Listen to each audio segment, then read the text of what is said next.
So welcome back, everyone, to the Let's Talk Europe episode. And today we have a special guest, a guest that we already had once on our show, who is a professor and an expert on political and historical matters, of course, Ukraine.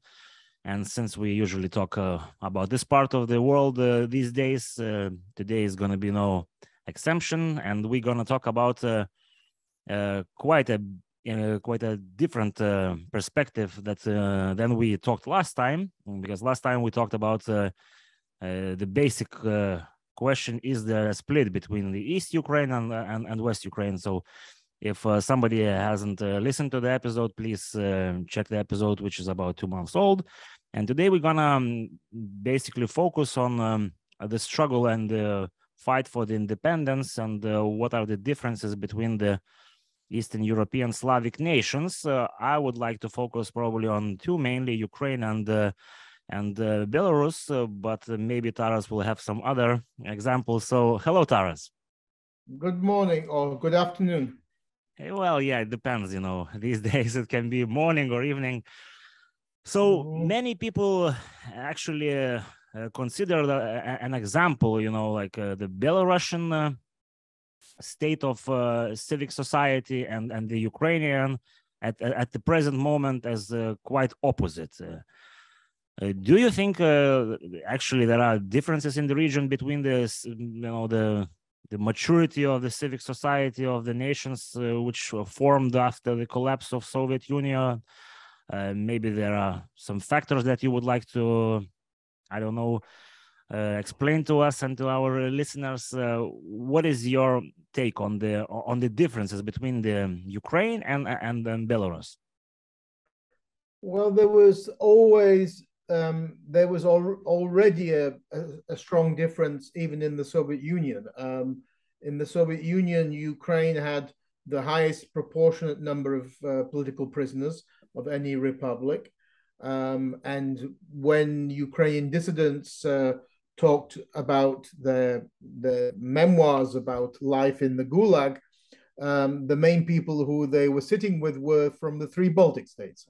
So they were the largest group. Then you had Georgians, Armenians, not many, very few Russians, and even fewer Belarusians. So I think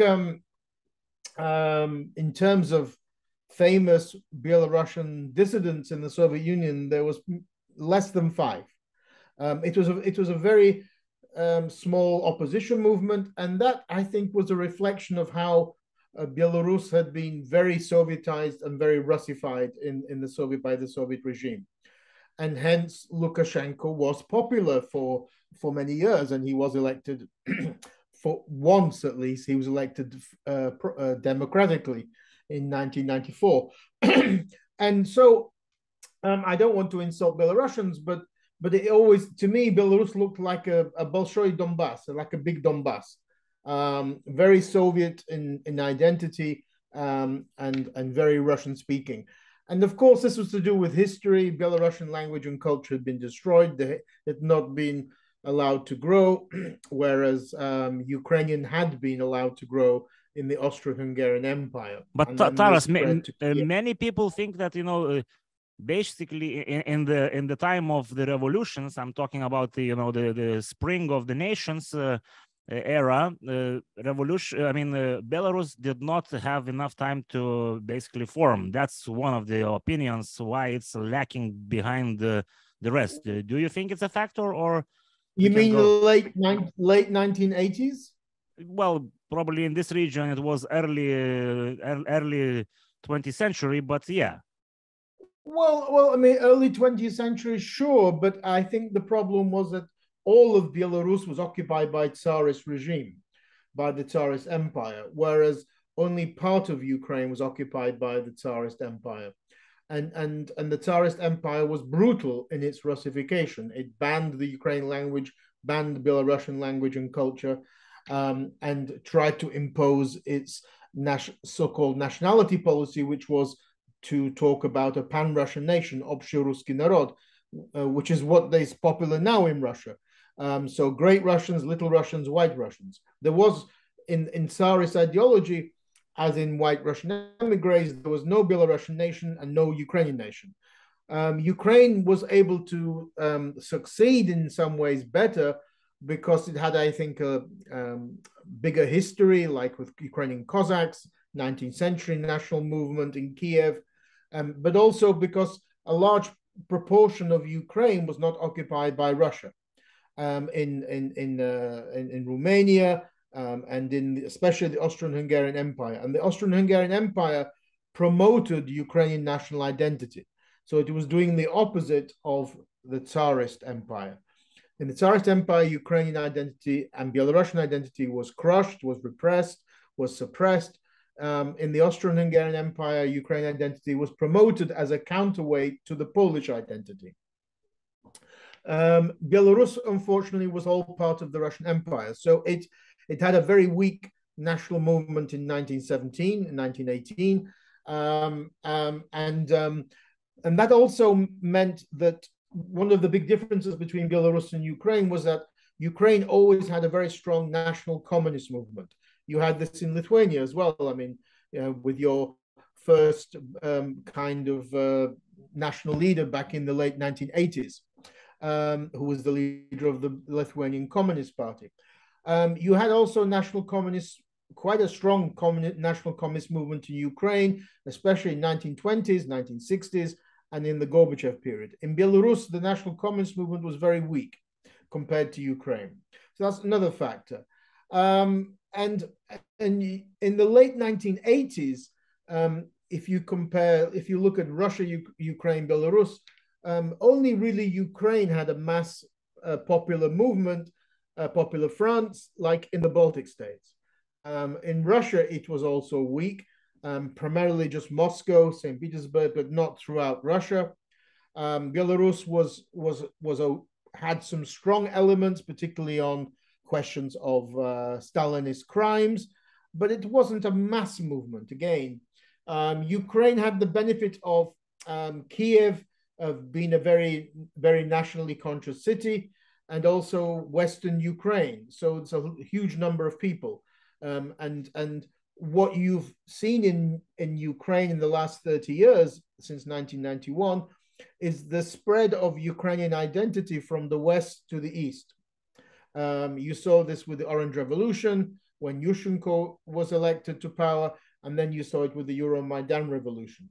Belarus didn't go through those events. And I joke, compared to Russia, Russia's last revolution was in 1917. Ukraine has had 3 revolutions since 1990. And why are they important? Because these revolutions in Ukraine weren't just anti-communist. They were demands for Europeanization, demands that ruling elites treat the population as citizens. And this is very, very important to understand. You didn't have that kind of momentum in Belarus or in Russia. And in both countries under Lukashenko and Putin, you've gone backwards, not forwards. So in this war with Russia, Ukraine-Russian war, the difference between the two countries is very visible. In Russia, you have subjects, you have slaves still. In Ukraine, you have citizens. So you have a horizontally organized Ukrainian society fighting a vertically organized Russian society. And Russian society is still hierarchical, vertical. You need the Tsar, you need the boss. Without the boss upstairs, you don't know what to do. You have no initiative. You see this in the Russian army. Russian officers, if they run away, the soldiers are useless. And this is not true in the NATO army and in the Ukrainian army. Ukrainian army does not function as a hierarchical, force. Ukrainian soldiers, when they're fighting and looking for targets, they're not always telephoning back to Kiev. What should we do? What do we do? They operate independently. So this is a product of 30 years of different development with a prehistory prior to this, in the Soviet Union also was different. Ukraine's 3 revolutions have been crucial in its Europeanization. Ukraine has had decommunization since the Gorbachev period, late 1980s. Then you had also the promotion of and investigation of Stalinist crimes, and kind of the negativity around Joseph Stalin as a criminal. And then in 2015, after the Euromaidan revolution, you had the passage of decommunization laws and the removal of 6,000 monuments of Lenin, and renaming of streets, opening up of archives, changing celebration of Great Patriotic War to commemoration of World War II. All of these changes happened. In Belarus and Russia, you've had the exact opposite. Cult of Great Patriotic War, which means also cult of Stalin, which means you downplay or you ignore Stalinist crimes. You, of course, ignore the Molotov-Ribbentrop Pact, because the Great Patriotic War begins in 1941. And you also have re-Sovietization in both Belarus and in Russia. And to me, what's fascinating is that when these 700,000 Russians who have left Russia, even when they go to democratic countries like Georgia and Armenia, they still are slaves. They are still subjects. They tell us that, oh, in Russia, we can't protest against the war because it's a repressive regime, etc. I think this is all bullshit, because in Iran, it's also a dictatorship and they are protesting. And so, you know, it's just a question of courage and bravery. In the Euromaidan revolution, 100 Ukrainians were killed by the regime. But okay, but then you are now in Georgia and Armenia. Why are you still silent? Why are you not protesting? Why are you not organizing groups and civil society? Why are you not writing articles, creating new media? Why are you not doing podcasts, blogs, etc.? Zero. So this is nothing to do with the repressive regime in Russia. It's to do with the mentality. Well, you know, there is probably a very, very small minority that does such things. We have some Russians in Lithuania who have left Russia and are kind of spreading the word of what's happening there. But it's such a, you know, small amount that it's actually hardly seen from, you know, the side. And you said, well, you have, of course, you have these independent media projects like Meduza from Latvia, Doj, the TV station. But it's, as you say, I mean, you know, 700,000 Russians have fled. That's a huge number of people, and double the number who were mobilized for the war. And those 700,000 could do a lot. I mean, why don't they join the Russian Legion fighting against Putin in Ukraine? There are two volunteer battalions, one Belarusian, one Russian, besides the Georgian, of course. Why don't they're not doing anything? So I think the numbers of Russians who are doing some things are maybe 5% of the total number. And yes, they are active in Latvia, Lithuania, but you don't see, I have not seen any anti-Putin activity in Georgia and Armenia since they arrived. It's like, you know, I even saw one stupid video in Armenia where this guy from Russia was complaining, oh, he was now happy because in Armenia, these Western shops are open, which they were closed in Russia. That was the most important thing for him. So you're saying that the civic society, the absence of civic society and the absence of freedom perspective is, you know, in the blood of Belarusians and Russians. Well, we have to be careful. I think it's more than just a question of civil society. It's a question of mentality. Do you feel empowered as a citizen? Or do you not feel empowered and you feel still like you are a subject, like a serf in the Tsarist regime or in the Soviet regime? And I think for Russians, they are still subjects, they are not citizens, and they are slaves. They have that zombified slave mentality. Belarusians, we were all surprised in 2020 when you had the mass protests. Well, to be honest, we were surprised, double surprised, because the protest itself was a surprise, but the absence of any geopolitical demands, the attitude towards Putin was also very surprising.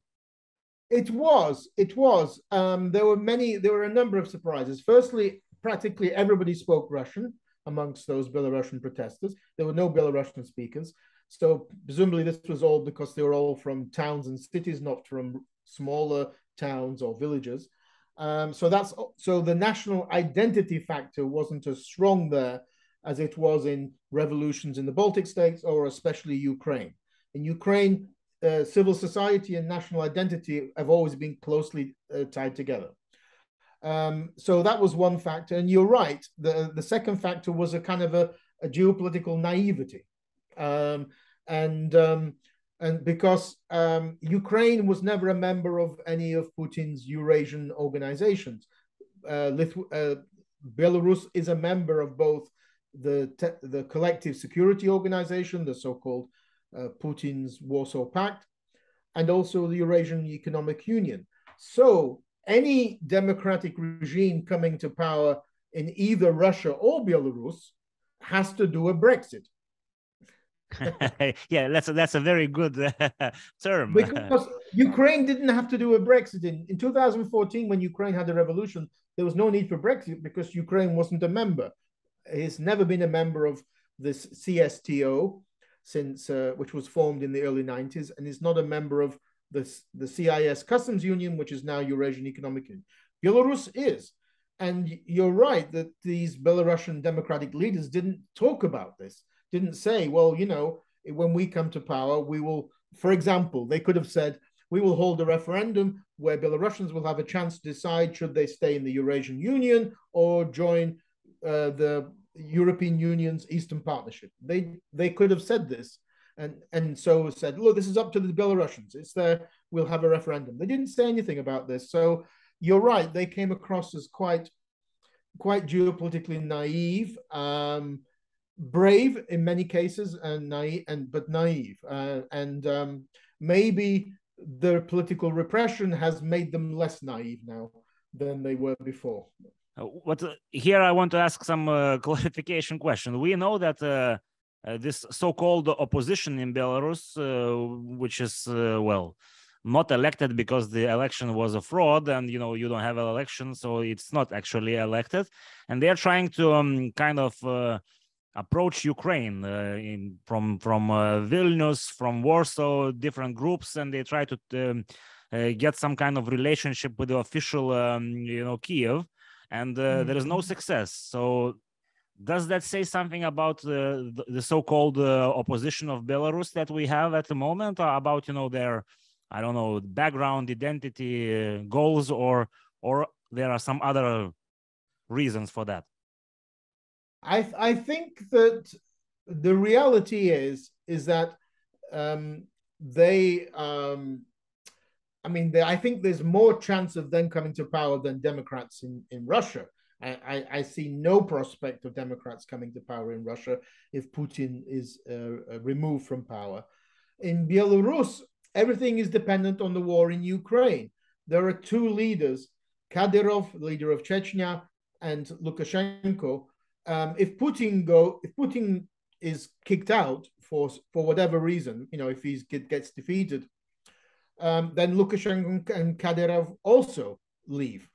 Their fates are tied to Putin.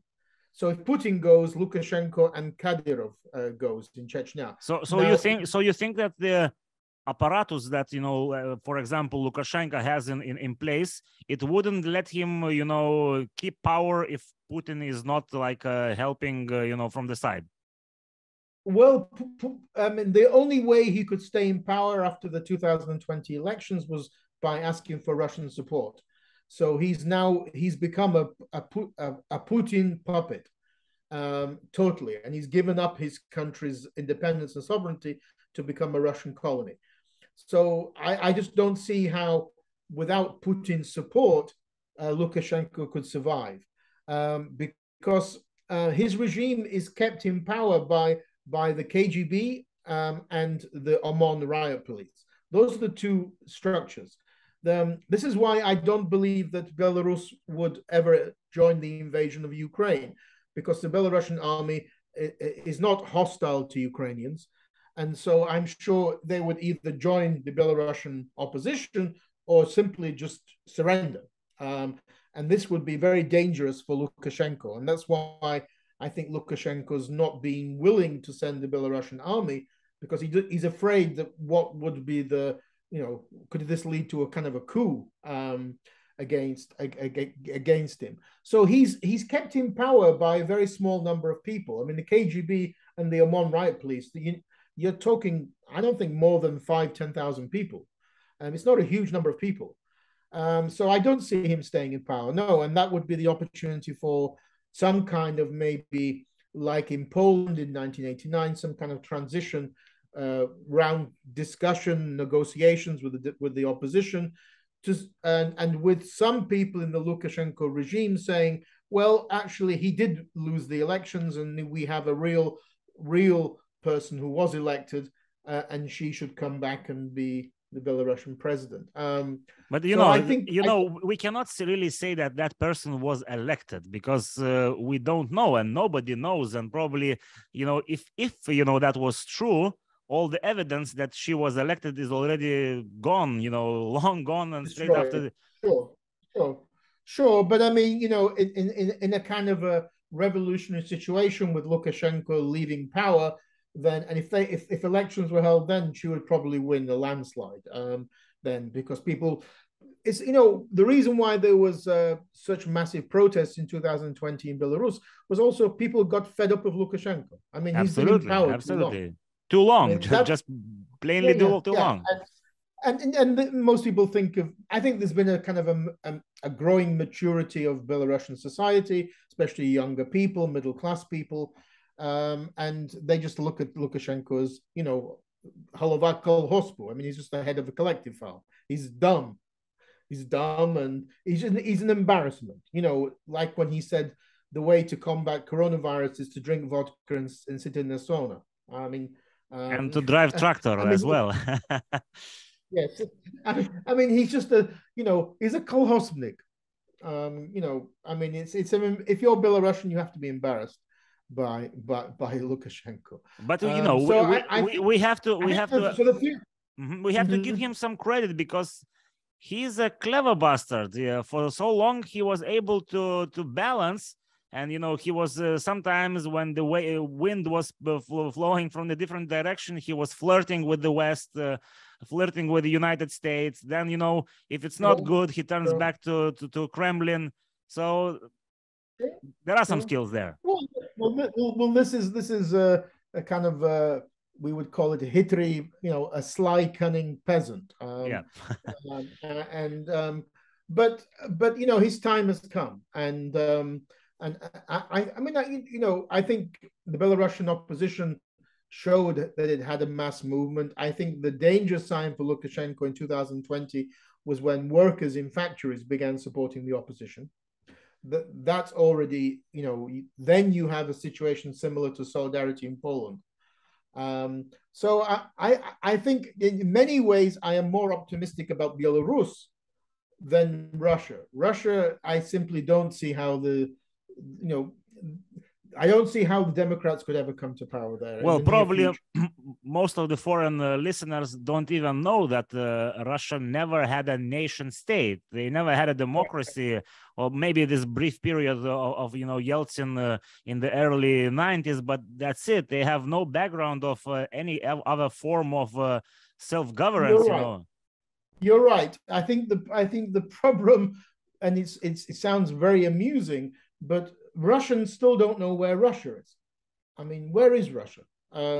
Because in the Soviet Union, most Russians saw the USSR as Russia. They did not see the Russian Soviet Republic as Russia. And the Soviet Russian Republic did not have any institutions. So, Lithuania, Estonia, Latvia, Ukraine, and other non-Russian republics had the Komsomol, Communist Youth Organization, Communist Party, Academy of Sciences, etc., etc. The Russian Soviet Republic did not, because the institutions in Moscow were Soviet. So Soviet and Russian identity were the same. Today, if you're Russian, you don't associate your identity with the Russian Federation. You associate it with Eurasia, USSR, Russian world, Eurasian Union, these kind of things. And until Russians begin to identify themselves and their identity with their republic and not with a kind of a big empire or sphere of influence, then they're going to have always this imperial mentality. I think we're in the process of changing that now, because Russia has already in effect lost its sphere of influence in Eurasia, and so I think we are experiencing a second 1991 now.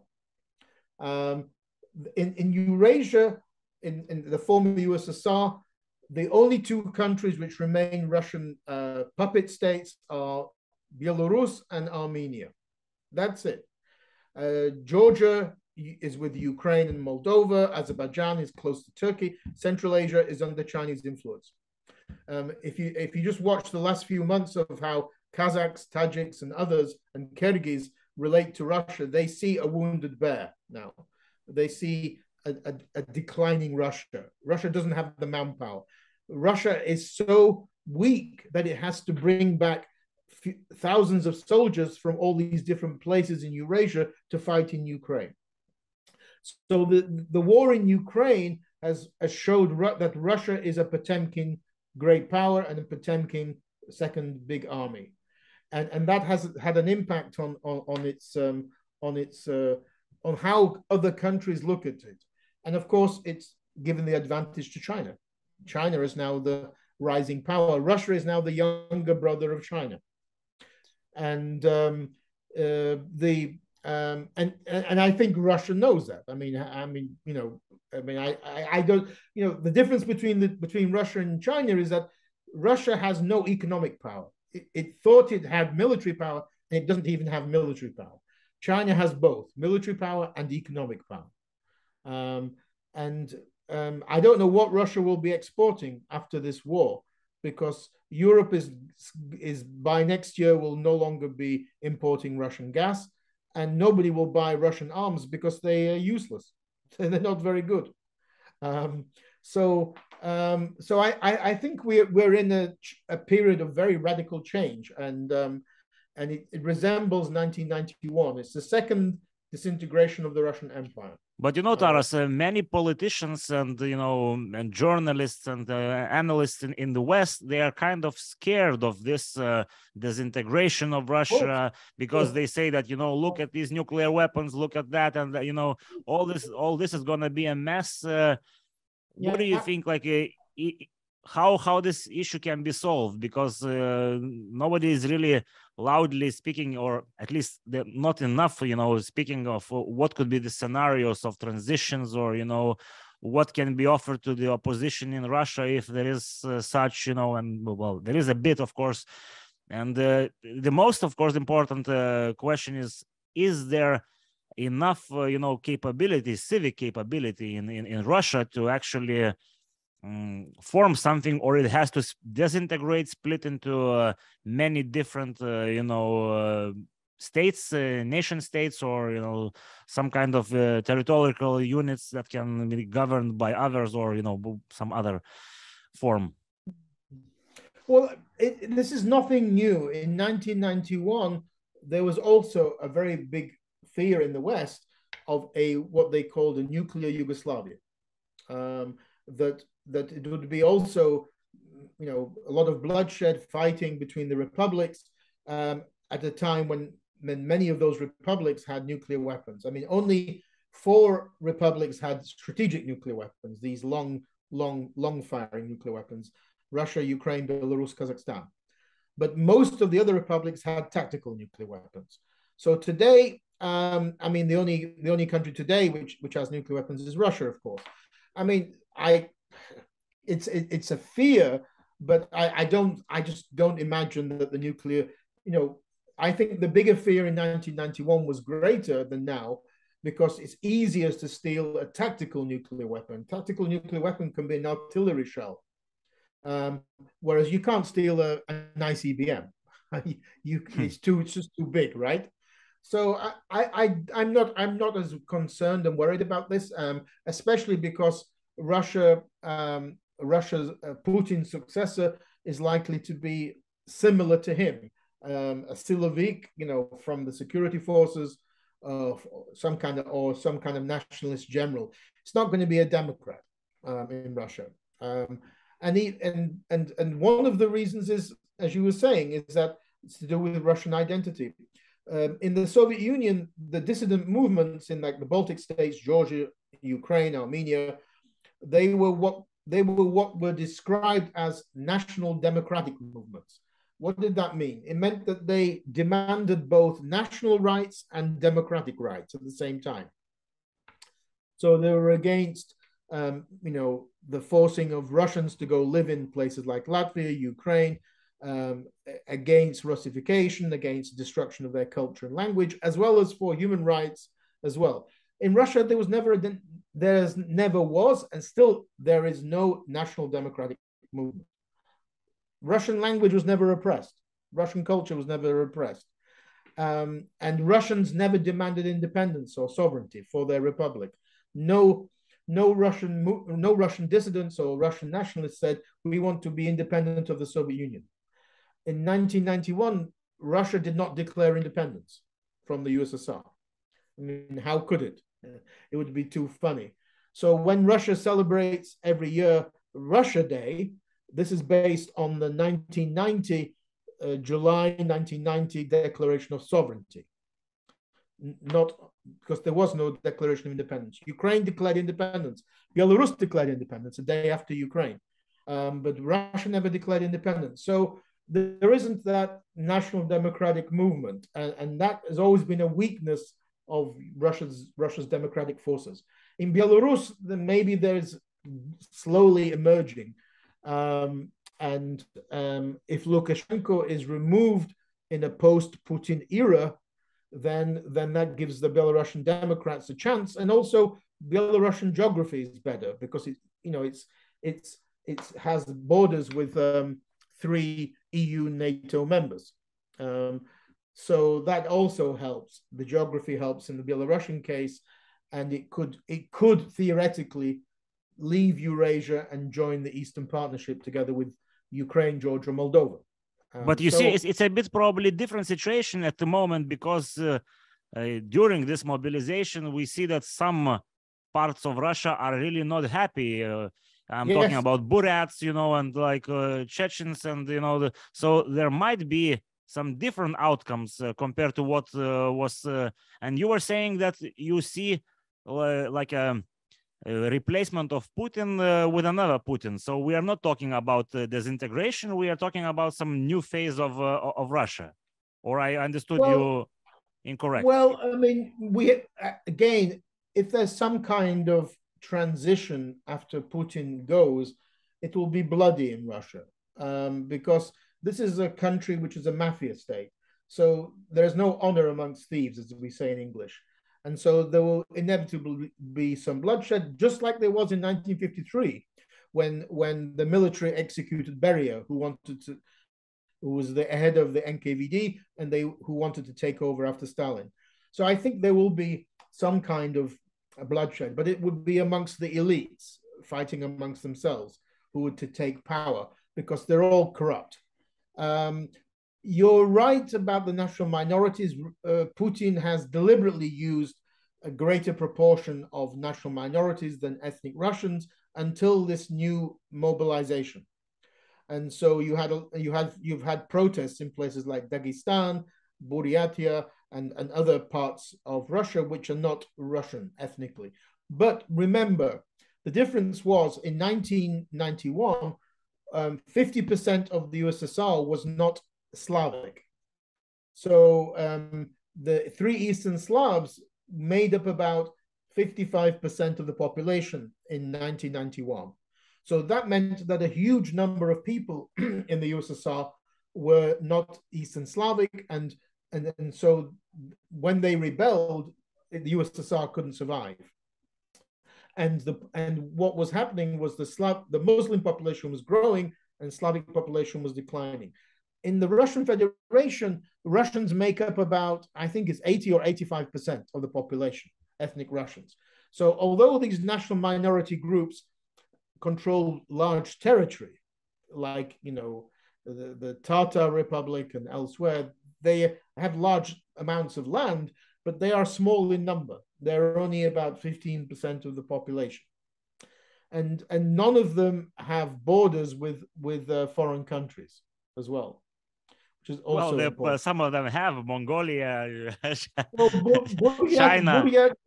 Buryat would probably be the only place. Buryatia and I think there are some other ones, but Chechnya, let's say, also has a border with a foreign country. With Georgia now, yes. And again, you know, once Kadyrov goes, if Putin goes, Kadyrov goes, because Kadyrov is even hated by many in the Russian elite, not just by amongst Chechens. And what if he goes, then there would certainly be bloodshed in Chechnya as to who will take power there. So I mean, I think a lot of this will take place by next year. I just don't see the war continuing longer than next year. So I think it's, and today, by the way, Putin declared, you can see that he's worried, Putin. He declared martial law in the 4 occupied territories of Ukraine. So Kherson, Zaporizhia, and the 2 occupied areas of Donbass, Donetsk and Luhansk. So for Putin to declare martial law in those territories shows he's worried. He's concerned that he's maybe losing control, because the newly mobilized Russians going to those areas do not provide him with the possibility of winning the war. They don't have hardly any training. They don't have any weapons, logistics. They're simply cannon fodder. Well, he's just buying time with them. Yes, exactly. He's just trying to hold the line rather than do offensives. And it's not going to work. The big danger for Russia is going to be wintertime, because Ukrainian soldiers will be wearing winter uniforms and will have hot food and logistics. Russian soldiers won't have anything like that. They will be freezing and with very little food.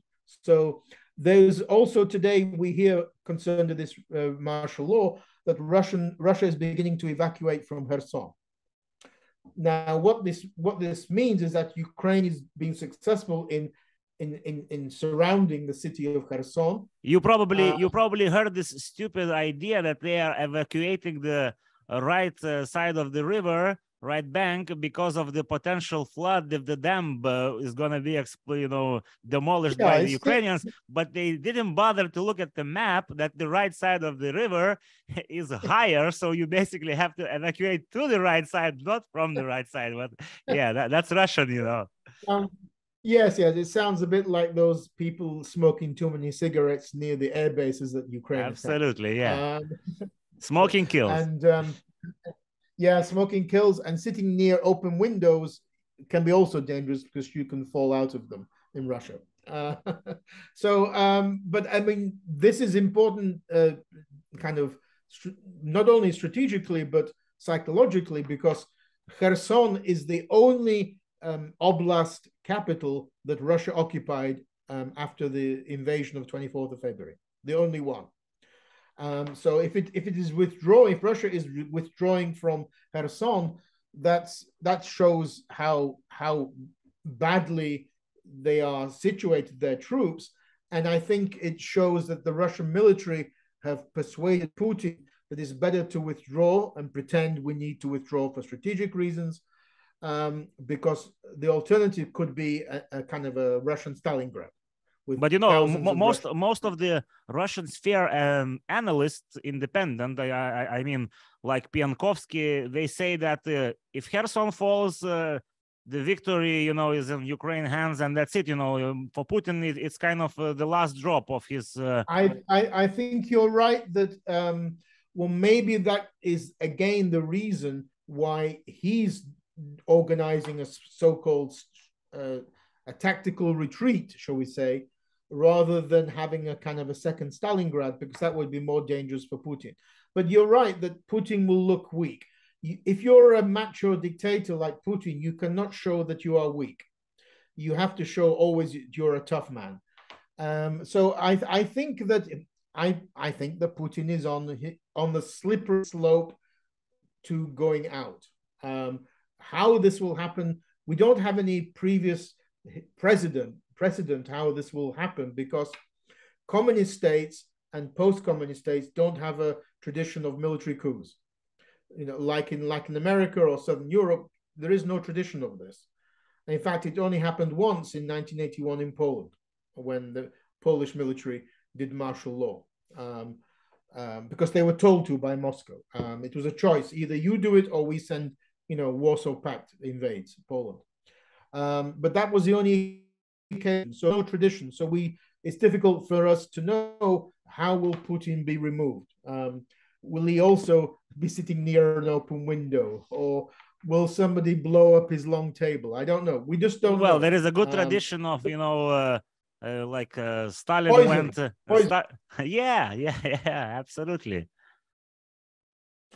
Maybe it will be like a Skripal then, yes, like in England 4 years ago. But these are all gangsters and crooks around Putin. So there's no honor amongst thieves there. If they see Putin as too weak, then they will remove him. I don't see how they can regain the initiative on the battlefield. I think that's now too difficult for them. Impossible. Absolutely. So, but like, if we are coming back a bit to the civic society issue, and fighting for the independence and that stuff. So, just to conclude, how do you see these perspectives for Russia? Will they follow some kind of pattern that has been, already done by other countries in East and Central Europe, or it's going to be something unique?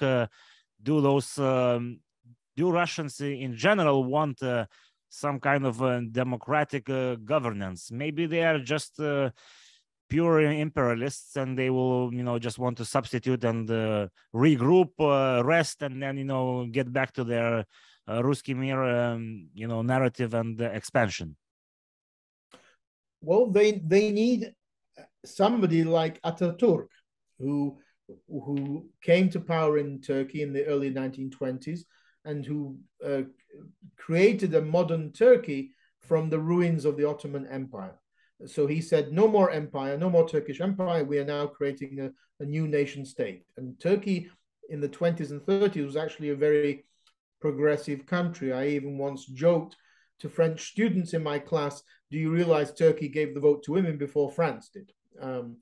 And so, until you have somebody like that who turns his back on empire, on Russian imperialism, then I think it'll be difficult for Russians to turn away and to build a democratic society. What Putin has done over 20 years, he has so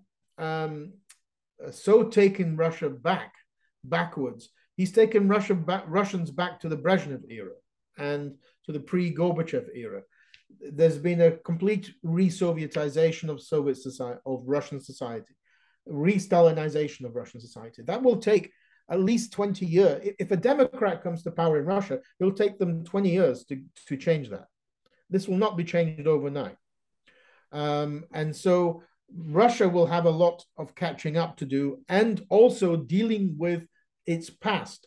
The difference between Western Europe and Russia is that Western Europeans have been debating for the last 30 years, 40 years, the evils of empire, the evil of colonialism, evils of slavery.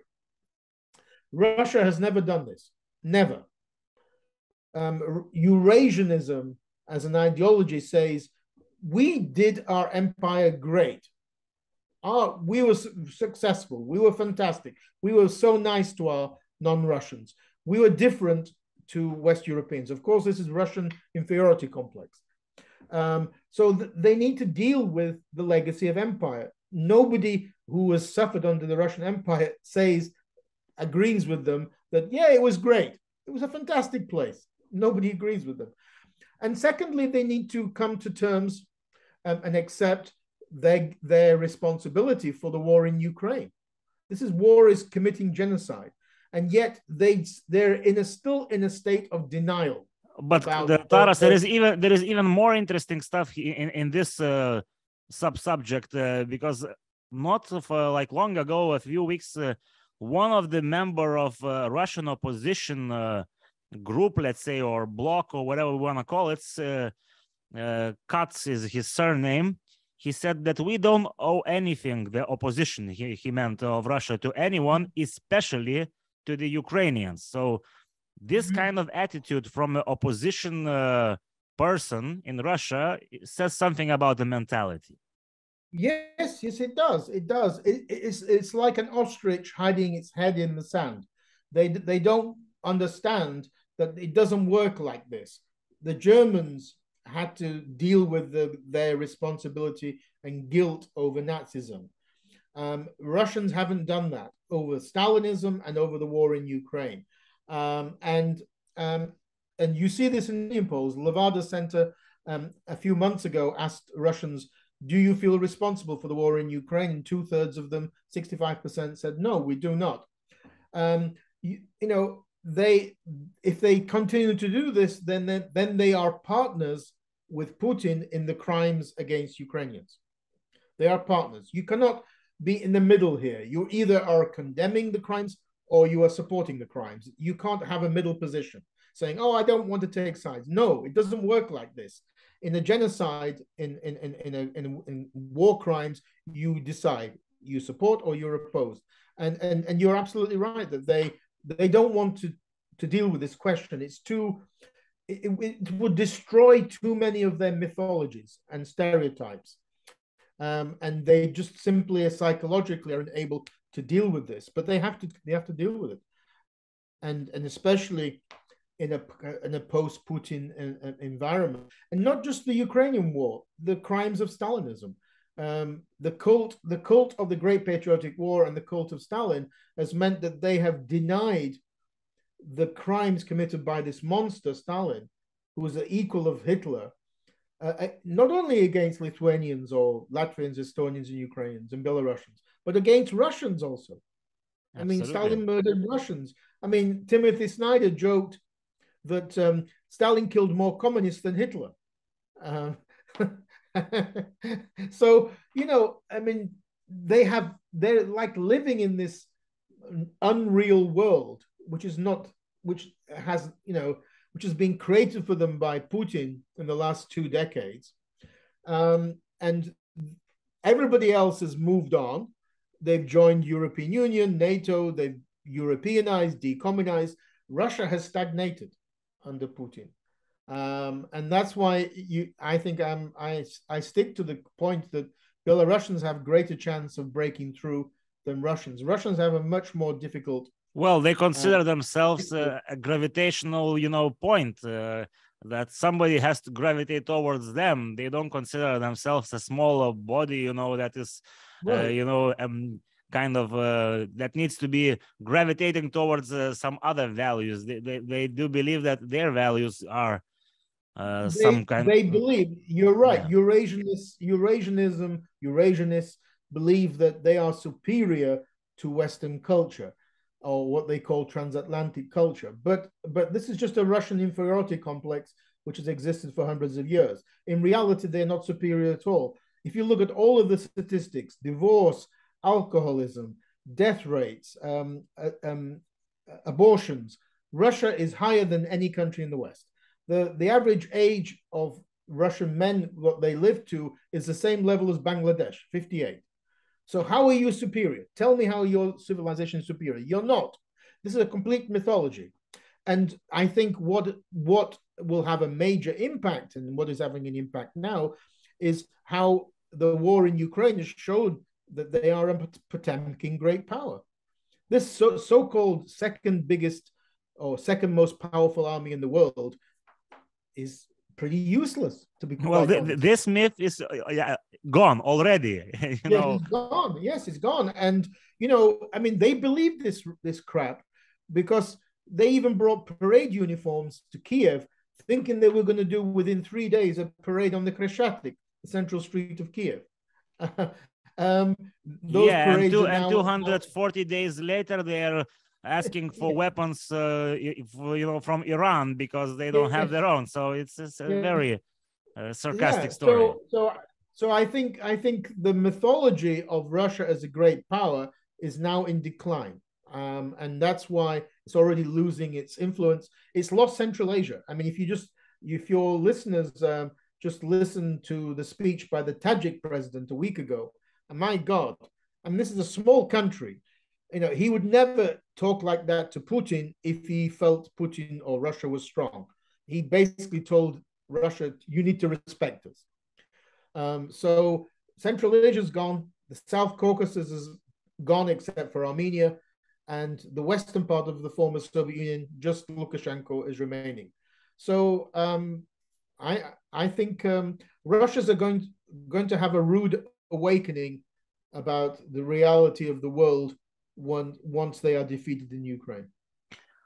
Okay, so for the last kind of bit, I want to ask you. There are questions from different sources that came, from our viewers and supporters, and one is actually has repeated a few times, and it might be a bit offensive, but I anyway have to ask it because some people are questioning why it took Ukraine so long to adjust the course. And we already talked about Belarus, that their course is absolutely towards backwards and towards Kremlin and stuff like that. But they still have a chance. Russia, we just had a big bit of understanding why they are like they are. But if we're talking about Ukraine, the last revolution basically, which broke through the ice, was 2014.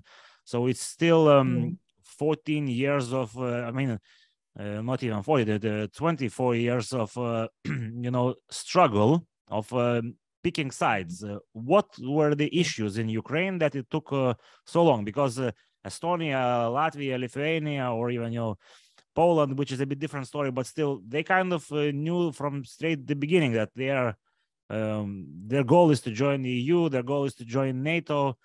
Why the Ukrainian situation is a bit different? Well, I would disagree to say that this is a long period of time. If you are I'm not a historian, but if you were a historian, they would say this is a very short period of time. It took the Irish to become a mature nation state as part of the European Union and to be free of British influence took them 100 years. And I just toured. I have just been on holiday in Ireland. I just was at a conference and toured Ireland. And so I'm very pro-Irish. And it's taken them decades. These kinds of decolonization efforts take a long time. They don't just take a short period of time. But you agree that there is to those who compare, let's say, the Baltic states, Poland and Ukraine, they see a bit of a difference in the attitude. The difference is also that the West looked upon the Baltic states differently to how it looked upon Ukraine. The West had a guilty complex about the Baltic states because of the Molotov-Ribbentrop Pact, and the Baltic states were going to be invited to join the West as quickly as the West wanted it to. Ukraine first applied to join, first talked about joining the EU in 1999. It first talked about joining NATO in 2002. The West is not interested in allowing Ukraine to join. That was how it was already very different to the Baltic states and to Poland. Ukraine wanted to join. Ukraine leaders, President Kuchma, talked about joining EU and NATO back then. The EU always saw Ukraine as kind of a bit like Turkey, on the edge of Europe, not quite European, we don't know, too closely tied to Russia, so we can't invite them in.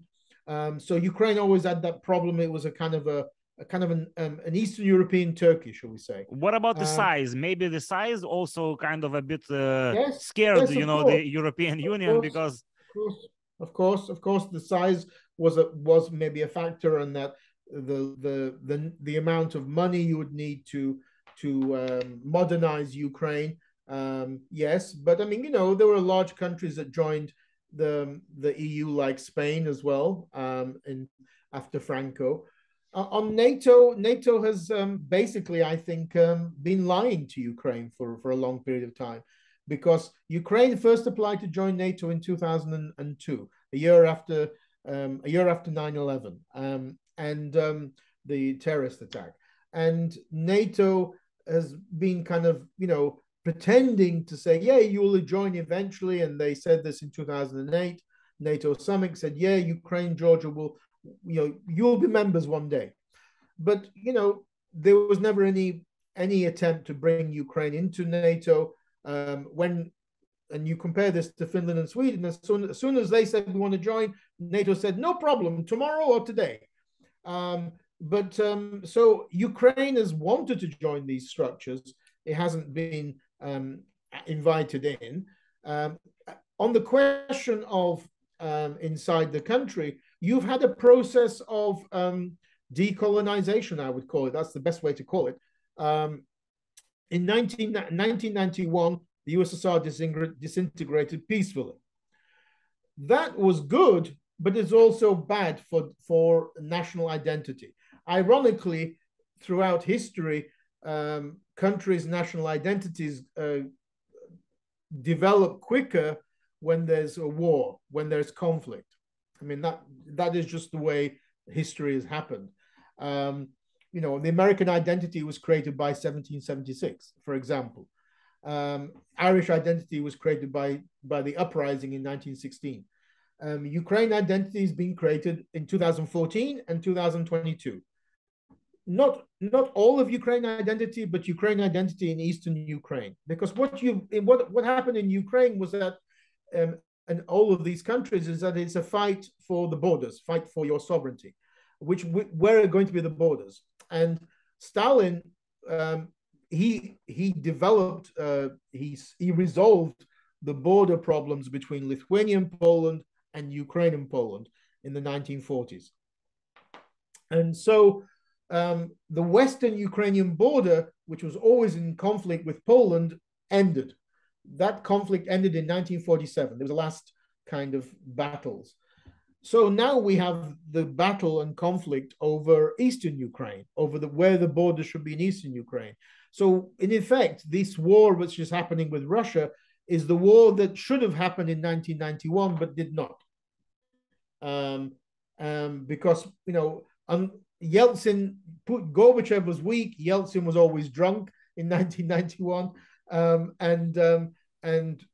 Putin is very different to them. Putin has never come to terms with the collapse of the Soviet Union. He still thinks it was a crime, and he's you know, continuously against it.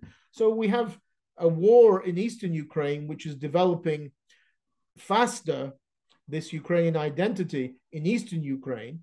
So we can thank Putin for actually nation building of Eastern Ukraine, because what we have today is opinion polls show that East Ukrainians are no longer different at all to West Ukrainians. There's no difference at all. You have the same high support for NATO membership in East Ukraine as you do in West Ukraine. Well, at this point, I want to say that, like, recently we had one very influential voice speaking loudly on Twitter about, you know, all sorts of nonsense related to Ukraine. I'm talking obviously about Elon Musk and his all sorts of tweets that were, you know, published, and he was like saying in one of them that obviously not everyone voted for the pro-Russian party. Who voted for pro-Russian party wanted to join Russia, but it would be inaccurate to say that none did. And then there is an influencer who puts a map of 1991 when there was, you know, Ukrainian independence vote, and we see that Donbass, Luhansk and Donetsk, it's 90 and 83% who voted, for independent Ukraine. What do you think our, American friends, especially from the Republicans, what is their goal here, motive of, these voices that, this terrifying narrative that is being spread, not even, of course, Republicans are from the, let's say, Tulsi Gabbard, who just recently left the Democratic Party. She's saying that, let's not be stupid. The world is gonna end if we are not gonna stop this war and stuff like that. It's, of course, very ridiculous when you look from, Eastern or Central Europe perspective, because, but probably on the other side of the Atlantic, they have some motives. Could you explain what is happening here, like in your opinion, and maybe give some advice to the fellow Anglo-Saxons? I advised on Twitter to Elon Musk to continue to be a good businessman and to stay out of politics and international relations, because you understand business, but you don't understand politics, international relations. It's not unusual for people with lots of money to think of themselves as experts on everything. So I mean, hello. Yes, we can hear you. Yeah. So I don't think it's unusual for these big oligarchs and big businessmen to be so arrogant. I think it's quite typical that they are so arrogant that they think they can have an opinion about everything, in very complicated issues. So, I just ignored what he said, because it's happened before with people like that who think that they understand all these complicated questions. It's also, we live in an era of 24-hour TV, social media, and everybody's an expert on international politics. You read New York Times every day and you're somehow an expert. So I think that's just, unfortunately, the kind of era we are living in. As for Republicans, I don't think it's so much pro-Russianism. It's more the problem that some Republicans have said, look, we might not be able to give as much support to Ukraine as before because of the cost of living crisis. I mean, there is a cost of living crisis in the West with inflation, high energy prices, and such like. So I think that is more the issue. I don't think I've seen opinions of Western countries in their support for Ukraine. There is still high support amongst Republican voters and Democratic voters to support Ukraine. In fact, there are only 3 countries in Europe where there's low support. And those 3 countries are Hungary, Italy, and Greece. So what about Serbia? Probably also low support. No, not as much. No, it's I mean, I think those are the 3 countries they found. Hungary, because of course Orban. Greece traditionally is pro-Russian, and maybe because of Turkey's support for Ukraine, maybe. Italy, I don't understand, and it's embarrassing because my mother's Italian. But I think it's just because Italy is such a corrupt and disorganized country. But ironically, the new very right-wing, extreme right-wing leader of Italy, she's anti-Russian, anti-Putin. Yeah, so she after the election, she kind of after Zelensky kind of congratulated her. She said that we are with Ukraine and we will support. So yes. So what this shows is that the far right, or populist nationalists, shall we say, are not one group. Some are pro-Russian, some are not pro-Russian, and we see this with Poland, of course. There are no pro-Russian groups in Poland. I mean, if they exist, they're in the margin. They're completely marginal. The Polish government is completely pro-Ukrainian and anti-Putin. So it's a mixed picture. I mean, to me, Hungary is a complete tragedy, because it's like, we talk about zombification of Russians by Russian TV, but what about Hungarians? Have Hungarians completely forgotten about 1956? I mean, that's a good question. It's difficult to understand why are they so screwed up about this question. It's like, you know, Poland also lost territory after World War II, but accepted it and kind of moved on.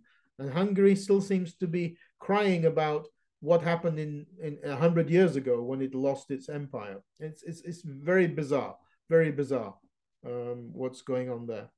So I think on the whole, you know, I think Ukraine will continue to get support. But of course, support from the West means Ukraine has to continue to show it's been successful. And that's why these offensives, like in Kharkiv and Kherson, if Ukraine shows success on the battlefield, that will lead to continuing support from the West. The one thing I would just be maybe finish and critical about is why has it taken 8 months for the West to begin, for NATO to begin sending air defense systems to Ukraine? Why has it taken 8 months? Zelensky has been asking for air defenses for 8 months. And only now, because of Iranian attacks, because of these attacks, NATO and Western countries are sending air defense. I don't understand this, because the more Russia destroys in Ukraine, the more there will be need to pay for rebuilding Ukraine. So it's in the Western interest to this.